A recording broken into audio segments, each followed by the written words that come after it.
அம்பேத்கரை பாராளுமன்றத்திலேயே நுழைய விடக்கூடாது என்ற எண்ணத்தில் அவருக்கு எதிராக வேட்பாளரை நிறுத்தி தோற்கடித்த நேருவுக்கும் காங்கிரசிற்கும் அம்பேத்கரை புகழ என்ன தகுதி இருக்கு? அம்பேத்கரின் கனவான காஷ்மீரின் சிறப்பு அந்தஸ்தை நீக்கும் முடிவிற்கு எதிர்ப்பு தெரிவித்த திமுகவிற்கும் அம்பேத்கர் மீது உரிமை கொண்டாட என்ன தகுதி இருக்கு? வேங்கை வயல் மக்களுக்கு அநீதி இழைக்கப்பட்ட நிலையில் இன்று வரை வாய் மூடிக்கொண்டிருக்கும் திருமாவளவனுக்கு அம்பேத்கரை புகழ என்ன தகுதி இருக்கு? அம்பேத்கர் அவர்கள் இந்து மதத்தை விட்டு பௌத்தத்தை தழுவியதால் அம்பேத்கர் சனாதன தர்மத்திற்கு எதிரானவர் என்ற பிம்பத்தை கட்டமைக்க முயல்றாங்க.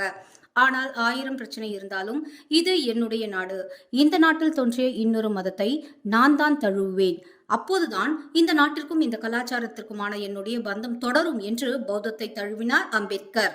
தனி ஒரு மனிதனை விட இந்த தேசம்தான் பெரியது என்ற அடிப்படை சித்தாந்தத்தோடு இயங்கும் பாஜகவை விட அம்பேத்கரை கொண்டாட யாருக்கு தகுதி இருக்கு? சுதந்திர இந்தியாவிலேயே அதிக பட்டியலின மக்களை அமைச்சரவையில் இணைத்த மோடியை விட அம்பேத்கரை கொண்டாடுவதற்கு யாருக்கு தகுதி இருக்கு? காஷ்மீரின் சிறப்பு அந்தஸ்தை நீக்க வேண்டும் என்ற அம்பேத்கரின் கனவை நிறைவேற்றியது பாஜக தான். இந்தியாவின் அடிப்படை இயக்கத்தை நிர்மாணித்த அம்பேத்கர் அவர்களின் அரசமைப்பு சட்டத்தை தன் இஷ்டத்துக்கு திருத்தி அமைக்க நினைத்த காங்கிரசுக்கு எந்த தகுதி இருக்கு அம்பேத்கரை கொண்டாட?